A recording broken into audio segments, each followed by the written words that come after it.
Halo semuanya, perkenalkan nama saya Niko Manginda Febrianti dan teman saya. Perkenalkan nama saya Komang Diki Anggara dan Di sini kita akan membawakan materi mengenai studi lapangan menyusun laporan keuangan sederhana pada usaha mikro kecil menengah atau UMKM. Di sini kami mengambil contoh UMKM Babi Guling Sarinadi. Materi yang kami jelaskan yaitu yang pertama, latar belakang, yang kedua, rumusan masalah, apa saja bahan dan bumbu yang digunakan untuk membuat babi guling, berapa lama waktu pengolahan babi guling, bagaimana cara pengolahan babi guling, alat-alat apa sajakah yang digunakan untuk membuat babi guling. Yang ketiga, tujuan, mengetahui bahan dan bumbu yang digunakan dalam pembuatan babi guling, dapat mengetahui waktu yang diperlukan selama proses pengolahan, mengetahui cara pengolahan babi guling pada umumnya, mengetahui alat-alat yang digunakan dalam pembuatan babi guling. Dan yang terakhir, mengetahui laporan keuangan usaha UMKM tersebut. Aneka ragam makanan yang dihasilkan, suatu bangsa dapat dipakai sebagai salah satu ukuran tingginya kebudayaan suatu bangsa. Bali merupakan daerah yang terkenal akan budayanya. Masyarakat Bali melestarikan budaya-budaya yang ada. Makanan tradisional Bali juga masih digemari oleh kalangan-kalangan asing yang ingin mengetahui cita rasa makanan tradisional khas Bali. Salah satu makanan tradisional khas Bali adalah babi guling. Profil UMKM. Warung Babi Guling Sarinadi adalah sebuah usaha mikro kecil dan menengah atau UMKM yang mengkhususkan diri dalam kuliner tradisional Bali, terutama dalam penyajian babi guling yang lezat dan autentik. Didirikan pada tahun 2005 oleh Ibu Sarinadi. Warung nasi Babi Guling Sarinadi telah berkembang menjadi 2 cabang di Denpasar, Bali dari usaha kecil di rumahnya. Warung ini menawarkan menu utama berupa nasi babi guling dengan daging babi guling yang disuir, kulit babi yang digoreng, sate lilit, lawar, dan sambal matah. Keunggulan warung nasi babi guling Sarinadi terletak pada rasa lezat dan autentik dari resep tradisional Bali, penggunaan bahan-bahan segar berkualitas tinggi. Banyak masyarakat yang masih belum mengetahui cara pembuatan dan bumbu apa saja yang digunakan untuk membuat babi guling. Pada presentasi ini, kami akan membahas sedikitnya proses dari pembuatan babi guling di daerah Bali. Selain mengetahui proses pembuatan babi guling, kami akan mengulas tentang sanitasi dalam pembuatan babi guling, karena sanitasi merupakan hal yang sangat penting dalam pengolahan makanan. Dalam usaha ini, babi yang digunakan baik itu betina atau jantan, dan dari babi jenis lokal yang berwarna putih. Jika dilihat dari ukuran dan berat itu semua, tergantung dari harga babi guling. Semakin besar babi, maka harganya pun semakin naik. Dalam hal ini, kami paparkan bahan untuk satu buah babi, anak babi 1 ekor, atau berat sekitar 30 gram. Selanjutnya, adapun bumbu yang diperlukan dalam proses pembuatannya yaitu 25 gram kunyit, 30 gram kencur, 10 gram tangkai cengkeh, 30 gram jahe, 10 gram terasi, garam secukupnya, 50 gram bawang merah, 30 gram bawang putih, 45 gram cabai lombok, 10 iris pala, 7 butir kemiri, 5 sendok teh ketumbar, 6 sendok teh merica, 12 lembar daun salam, dan 9 lembar daun belimbing. Bumbu-bumbu ini biasanya disebut basa genep karena semua bumbu ini akan dicampur menjadi satu dan dicampur dengan daun ketela pohon yang sudah direbus. Bumbu yang telah dicampur dengan daun ketela pohon ini nantinya akan dimasukkan ke dalam rongga perut dari babi guling ini. Selanjutnya, adapun alat yang digunakan, yang pertama talenan untuk mengiris dan menghasilkan bumbu, 2 pisau besar atau belakas, 3 sambuk atau serabut kelapa, yang keempat daun kelapa yang kering, yang kelima kayu asam.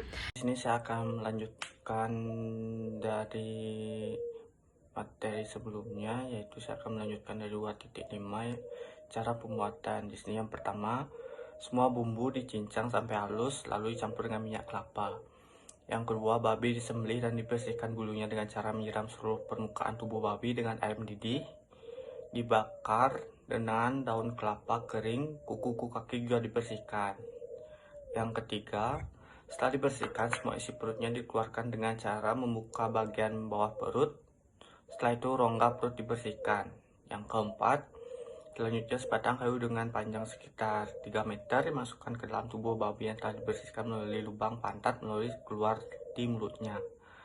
Kayu berfungsi untuk memutar saat dipanggang. Yang kelima, selanjutnya ke dalam rongga babi dimasukkan bumbu yang telah dipersiapkan sebelumnya.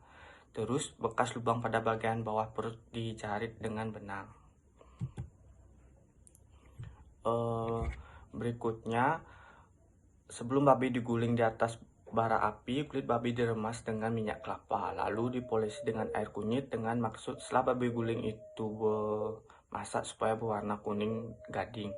Yang ketujuh, proses selanjutnya adalah membuat bara api dari serabut buah kelapa pada suatu tempat yang telah dipersiapkan. Yang kedelapan, jika bara api telah siap, di atas bara api itulah babi diguling secara perlahan sehingga mendapat panas yang merata. Caranya adalah dengan memutar-mutar tangkai kayu atau penggulingan ke kiri dan ke kanan secara bergantian. Yang kesembilan, selama babi guling berada di atas bara api, diusahakan bara api tidak menyala atau tidak padam. Babi guling ditaruh di atas bara api sampai masak, yaitu dengan tanda-tanda kulit babi menjadi berwarna kemerah-merahan dan kulitnya empuk dan renyah. Dan yang terakhir, setelah matang, tangkai kayu ditarik, selanjutnya babi guling siap disajikan. Yang selanjutnya 2.6, waktu dan analisis ekonomi. Yang pertama, adapun waktu yang dihabiskan dalam proses penggulingan itu semua tergantung dari beberapa cepat babi untuk matang dan tergantung dari bara api. Tidak bisa mematok waktu 1-2 jam karena tingkat kematangan dari babi guling itu berbeda-beda.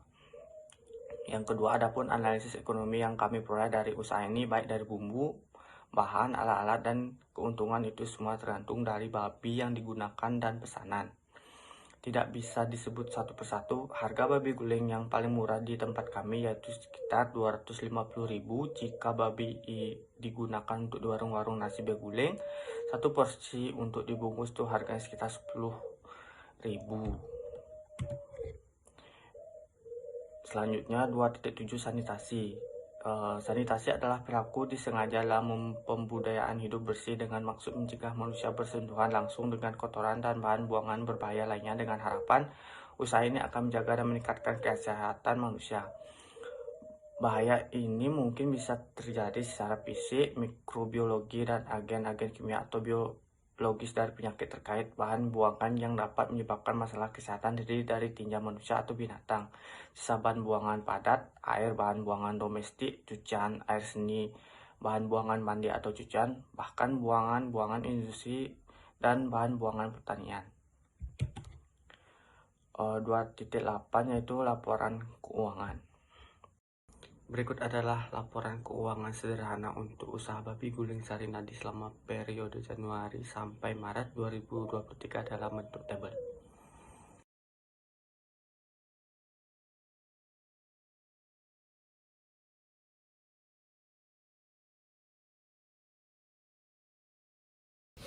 Baik, selanjutnya kesimpulan. Warung Babi Guling Sarinadi adalah sebuah UMKM yang mengkhususkan diri dalam kuliner tradisional Bali, terutama dalam penyajian babi guling yang lezat dan otentik, didirikan pada tahun 2005 oleh Ibu Sarinadi. Visi Sarinadi adalah menjadi warung babi guling terdepan di Bali yang terkenal dengan kelezatan dan keaslian masakannya, dengan misi untuk menyajikan hidangan yang unik, dengan bahan yang segar, pelayanan yang ramah, dan menjaga budaya kuliner Bali. Keunggulan dari warung babi guling Sarinadi adalah terletak pada rasa lezat otentik dari resep tradisional Bali. Secara kesimpulan, warung babi guling Sarinadi telah berhasil menciptakan posisi uniknya dalam kuliner Bali dengan menawarkan berbagai hidangan otentik yang fokus pada kualitas, rasa, pelestarian budaya, menjadikannya pilihan yang populer di kalangan masyarakat lokal maupun wisatawan. Sekian presentasi dari kelompok kami mengenai studi lapangan menyusun laporan keuangan sederhana pada UMKM yang kami ambil contoh UMKM Babi Guling Sarinadi. Apabila ada kesalahan maupun kekurangan dalam presentasi kami mohon maaf. Sekian, terima kasih.